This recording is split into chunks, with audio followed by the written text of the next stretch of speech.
The Super Mario Bros. Movie, everyone's favorite video game to film adaptation, besides Sonic Movie 3, Sonic 2, and maybe even Sonic 1. It beautifully brings the worlds and characters of Mario to the big screen, but not every character gets the look they probably deserve. That's why today we're looking at every character's portrayal in the Super Mario Bros. Movie and ranking them from worthless to elite.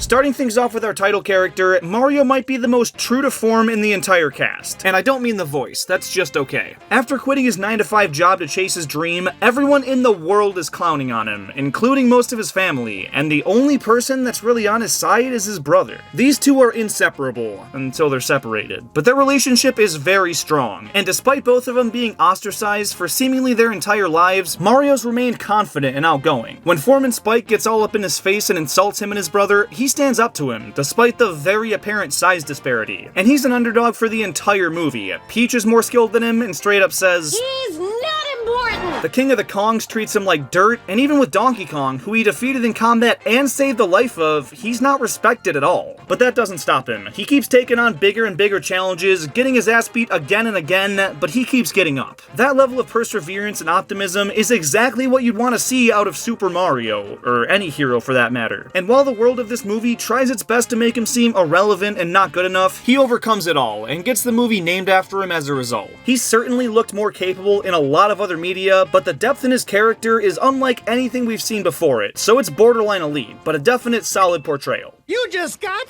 Luigi.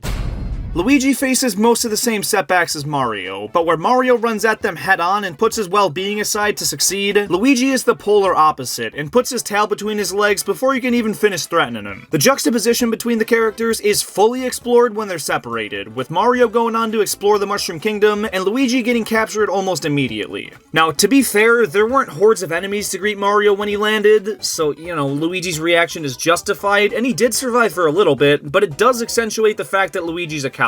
Even still, I'm convinced that had he been dropped in the Mushroom Kingdom, he would have reacted about the same way. But honestly, I wouldn't have it any other way to start the movie. It stays true to his established personality in the games and provides a ton of room for his character to grow throughout the film. And they tease that growth multiple times throughout the movie. When Luigi's being escorted to Bowser's castle and it flashes back to that scene of Mario defending him when they were babies, it shows the sad realization he has on how dependent he's been on his brother for his entire life, and how being apart from him this time for like 5 minutes got him basically a death sentence. But the opportunity for him to overcome that presents itself during the wedding scene. The bottom of his cage melts in the lava below him, and suddenly it stops getting lowered and provides him a very brief window to climb out, which he starts to, and we're all rooting for him, until he loses his grip and needs Mario to swoop in and scoop him up. And it's like, okay, maybe there's still time for him to make a push, and after the big fight moves its way to Brooklyn, Mario's done for and hiding away in the pizza place, something more characteristic of Luigi, and instead of stepping up in his brother's absence, he hides in a freaking trash bin to further humiliate himself. Then he kinda comes in clutch right at the end, but he finds that courage through his brother's courage, still showing that dependence. And yeah, they both save the day, and Peach is like, "Oh Luigi, you're so brave!" And he's like, yeah, that's kinda my thing. And I get it's supposed to be funny, but after failing to step up multiple times in the last 10 minutes, I can't help but feel bad. He's gotta go down in missed opportunity. They had all the chances in the world to give him an arc, but didn't. And also, for a movie called Super Mario Brothers, Luigi's pretty forgotten about for a lot of it. He was demoted to a damsel in distress in order to promote the next character. Ew,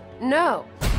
Movie Princess Peach is not only the strongest character in the film, but she might also be the most OP Peach portrayal of all time. When we first meet her, she's confidently telling her people not to worry about a quite literal world-ending threat. And when she first encounters Mario, she whoops his ass like it's nothing and makes fun of him for being short. Then when she pulls out the obstacle course, she demolishes it to flex on Mario, and he can't even do it after trying all night. I got it right away, but I grew up here. They go into her backstory a bit, and it shows a lot of adversity she had to overcome to get where she is today, which was honestly awesome to see. The only real downside to her character is that she makes Mario do a lot of the fighting for her. He's the one that's gotta go in the cage with the monkey. She just chills up top with the royalty. And even in the big fight at the end, she's standing off to the side and not even seen as a threat by Bowser. Earlier in the wedding scene though, she did a number on Bowser's army and froze the king himself, so there's no question she's a strong warrior. And her commitment to standing up for her people, even against impossible odds, is respectable as hell, and deserves a slot up in elite. Do not touch that mushroom, you'll die!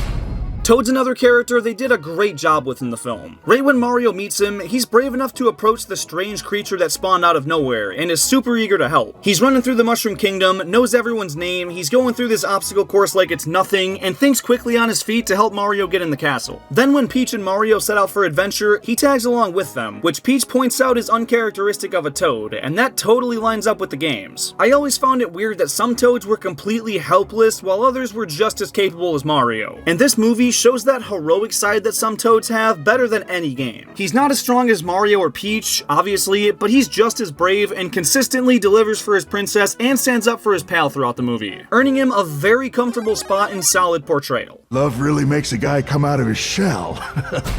For the first half of this movie, Bowser looks every bit like his most menacing portrayal yet. He invades a kingdom of penguins to open the movie, his troops make a complete mockery of them, and he takes down their entire kingdom with his breath alone. Dude is a monster. He's got the superstar, the Mushroom Kingdomites are petrified, and he could easily conquer the entirety of the universe. But... Peaches, peaches, peaches, peaches, peaches, ah! Oh, yeah! yeah, he lets his heart do the talking and creates an immense weak spot in his character that brings out jealousy, hot-headedness, and most importantly, a way for Peach and company to bring him down. Now, I get why they did this from a creative angle, it's a kid's movie after all, the villain's gotta be a little bit silly, but he had such great moments like the opening scene and his intimidation of Luigi. We'll see how tough this Mario is when he watches me kill his brother! He's friggin' scary, man, and he could have been an all-time great Bowser. I mean, Jack Black kills it, but the whole Peach thing leaves it as kind of a missed opportunity. And I know he's the most important character for moving the plot forward, but this ranking's more for how well they handled the character, and not necessarily just how involved they are. Look in the mirror. You have nothing to worry about. Kamek's a smaller character in the games, and it was so cool to see him get a decent role in the movie. They made a friggin' action figure of him for crying out loud. He's super loyal to Bowser, basically serving as his right-hand man, and his wizard powers are shown to be pretty damn strong. But like Bowser, he lets his love interest get in the way of a great portrayal, but at least here it was pretty funny. They did about as much as they could with him, and I wouldn't change it a bit. He's a cool inclusion and nothing more. Blue shell! The Blue Shell Koopa was probably this movie's most competent villain through and through. He's the general of the Koopa army, kept tabs on everything Mario was doing, and despite an irrational boss, led a successful ambush on Rainbow Road. But his most memorable moment was fighting with Mario on cart. He crushes Mario's cart and almost kills him, but he hitches a ride with Donkey Kong in the nick of time, they attack him, his cart spins out, and the heroes seemingly win. Enter the Blue Shell, Mario Kart's most notorious item that also throws a wrench in their escape plans, and sends them plummeting down toward uncharted waters. He quite literally went out with a bang, and if it weren't for some luck on Mario and Donkey Kong's end, that would have been the last of them, and Bowser would have all but won. I know he's a minor character, but for what he is, he's elite. Donkey Kong's kind of an underdeveloped character. He's the same cocky, hard-headed guy from start to finish, and that's not in itself bad, especially if he's a likable character. He's not a likable character. He plays with his food too much in the battle arena, which costs him the match and forces the Kong army to help Peach, which is pretty useful, but not what he wanted. He's a very stubborn character that's physically super strong, but is a bit of an idiot, which is true to his origins, but his unwillingness to grow makes him hard to like. Mario saves his life, and they have a really personal moment inside that eel that ate him, but instead of showing any ability to empathize, even when his situation is the exact same as Mario's, he reverts to more insults, and that makes him kinda intolerable. Now, at the end, he does pull through and help to save the day, but I don't really think that redeems him. I'd toss him in the mid-tier as a cool character to see, and leave it at that. The greatest army in the world!